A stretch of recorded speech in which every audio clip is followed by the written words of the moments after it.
జాతీయ విద్యా ప్రణాళిక చట్టం ఎన్సిఎఫ్ 2005.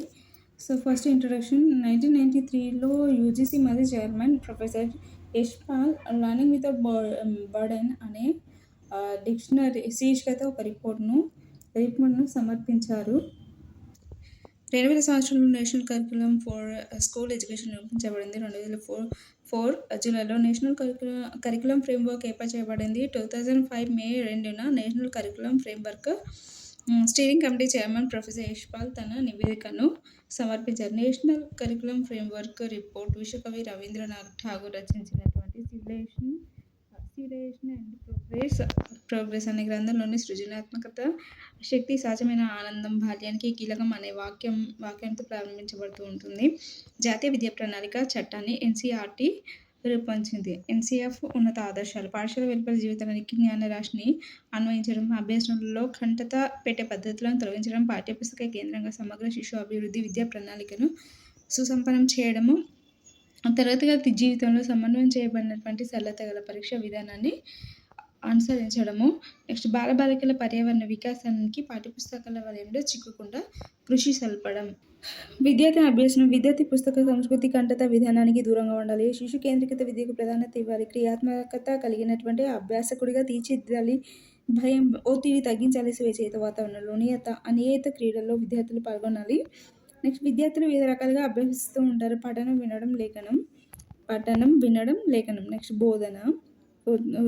విమర్శనాత్మక బోధన: తెలిసిన దాని నుండి తెలియని దానికి, మూర్తం నుండి అమూర్తానికి, స్థానికత నుండి ప్రపంచానికి.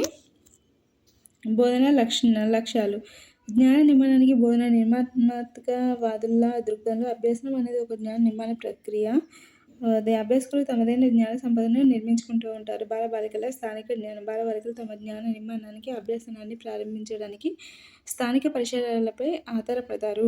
నెక్స్ట్ బాలబాలికలు పాఠ్యపుస్తకంలోని భావనను తమ దృష్టికోణం నుండి సమాజంలోని అనుభవాల ద్వారా గుర్తించాలి. నెక్స్ట్ జ్ఞాన పునఃసృజన: విద్యా ప్రణాళికలోని విషయాలు ఏటికవే ముడుచుకొని వాటి మధ్య గల అంతర్ సంబంధాలను వదిలివేసుకున్నాయి. ఉపాధ్యాయుడు బోధించేటప్పుడు వివిధ బోధనా అంశాల మధ్య అంతర్ సంబంధాన్ని ఏర్పరచాలి. Curriculum syllabus. విద్యా ప్రణాళిక సిలబస్. భాషలు: జాతీయ విద్యా ప్రణాళిక చట్టం భాషలను బహుభాషలుగా భావించడం జరిగింది. భాషిత్వం అనేవి శిశువుకు అంతర్గతంగా నిమిత్తమైన ఒక గుర్తింపు. బహుభాషలు అనేవి భారతదేశానికి భాషా పదానికి గల ప్రత్యేక లక్షణం. దీన్ని వరుసగా ఉపయోగించుకోవాలి. విద్యార్థులు 2-3 భాషలను మౌఖికంగా తెలుసుకొని ఉంటారు కనుక ఉపాధ్యాయుడు దీన్ని ఒక బోధనా వ్యూహంగా ఉపయోగించుకోవాలి. భాషా విద్య. మాతృభాష: పిల్లల గృహ భాష, మాతృభాష లేదా ఇంటి భాష అభ్యసన మాధ్యమంగా ఉండాలి. కనీసం ప్రాథమిక పాఠశాల దశలో ఇంటి భాషను బోధన భాషగా ఉపయోగించాలి. రాజ్యాంగంలోని ఆర్టికల్ 350A మాతృభాష ప్రాధాన్యాన్ని తెలియజేస్తూ ఉంటుంది. 3 భాషలు కోఠారి పేర్కొన్నట్లు 3 భాషలను దశల వారీగా విద్యార్థికి బోధించాలి. నెక్స్ట్ ఆంగ్ల భాష. బహుభాషలు మాట్లాడే మన దేశంలో ఆంగ్లం ఒక ప్రపంచ భాషగా గుర్తింపు పొందింది. ఆంగ్లం ఒంటరి భాష కాదు, బహుభాషీయులను తయారు చేసి భాషలన్నింటినీ సంపన్నం చేయడమే ఆంగ్ల బోధన ప్రధాన గమ్యం. భాషా బోధనలో వైగాట్స్కీ, చామ్స్కీ, పియాజే ఉపగమాలను ఆధారం చేసుకోవాలి. సాంప్రదాయిక శిక్షణ పొందిన ఉపాధ్యాయుడు భాషా ఉచ్చారణలో కేవలం దోషములను మాత్రమే ప్రాధాన్యత ఇస్తాడు. వ్యక్తీకరణ, భాగస్వామ్యం, భాష విధులకు ప్రాధాన్యత ఇవ్వడు. వైగాట్స్కీ నిర్మాణాత్మకవాదము. 2 చామ్స్కీ సార్వత్రిక వ్యాకరణ సిద్ధాంతము. పియాజే సంజ్ఞానాత్మక వికాస సిద్ధాంతము. గణిత సమస్యలను సాధించగల సామర్థ్యాలను పిల్లలు అభివృద్ధి చేయడం గణిత విద్య యొక్క ప్రధాన గుణము. గణిత విద్య అందుకోవడం ప్రతి విద్యార్థికి గల హక్కుగా గుర్తించాలి. ప్రాథమిక దశలో నేర్పిన భావనలను గణిత సార్వత్రిక అక్షరాస్యత సాధనకు తోడ్పడుతూ ఉంటాయి.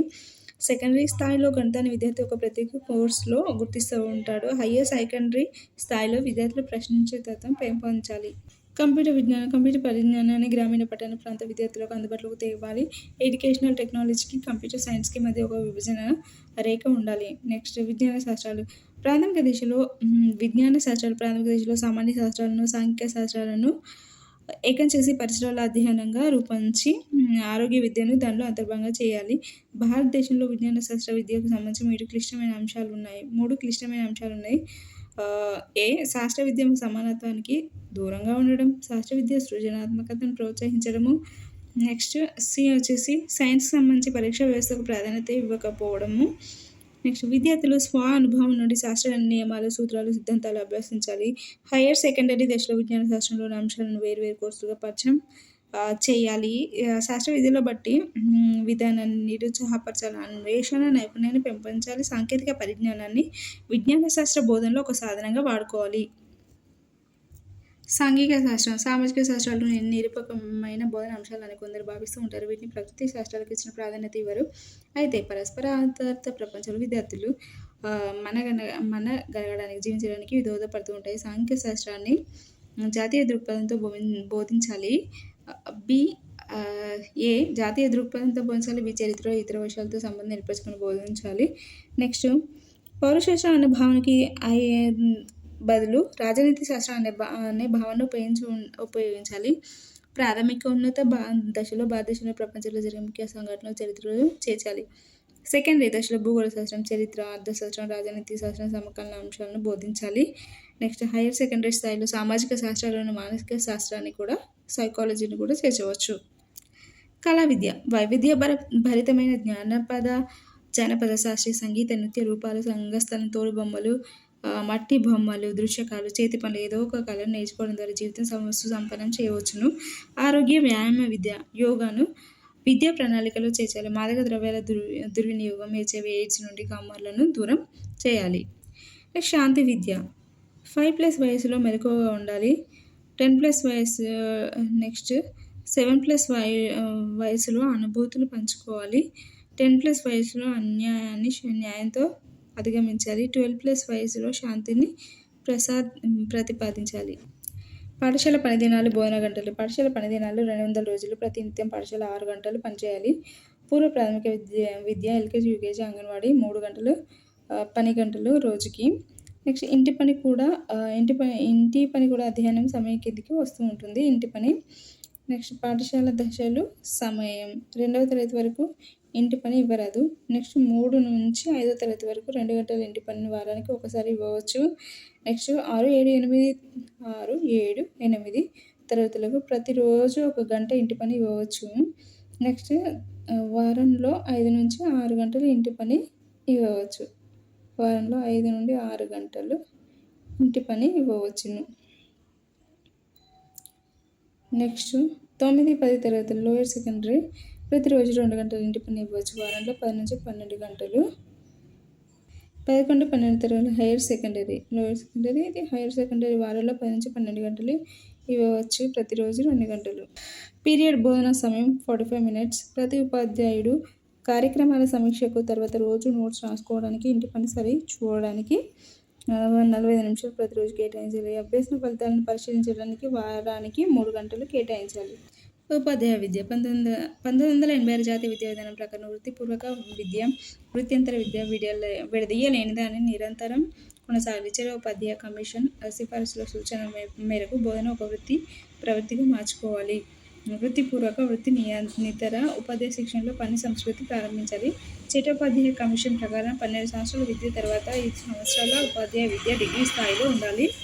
నెక్స్ట్ ఎడ్యుకేషనల్ టెక్నాలజీ తరగతి బోధనలో ఉపాధ్యాయ శిక్షణలో సహాయకారిగా ఉండాలి, కానీ అది ఉపాధ్యాయుడికి ప్రత్యామ్నాయం కాకూడదు.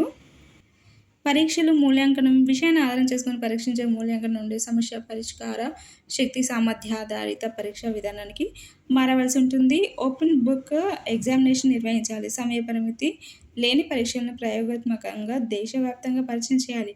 5, 8, 11 తరగతులకు బోర్డు పరీక్షలు ఎట్టి పరిస్థితుల్లో అయినా నిర్వహించరాదు.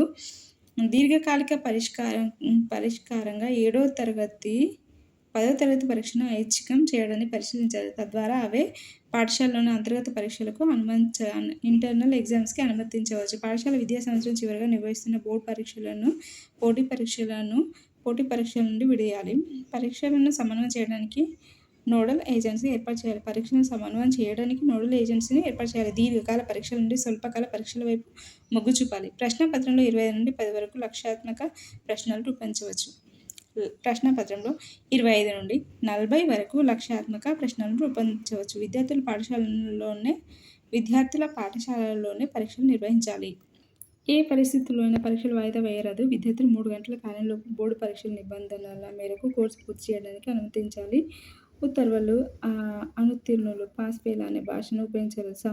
నమ్యతతో, ఫ్లెక్సిబుల్‌తో కూడిన కాలపరిమితి గల పరీక్ష విద్యార్థులపై ఒత్తిడి తగ్గిస్తూ ఉంటుంది. గణితం, ఆంగ్లం వంటి విషయాల్లో 2 స్థాయిల పరీక్షలు ఉండాలి. వృత్తి విద్యా శిక్షణను ఒక ఉద్యమంగా అమలు చేయాలి.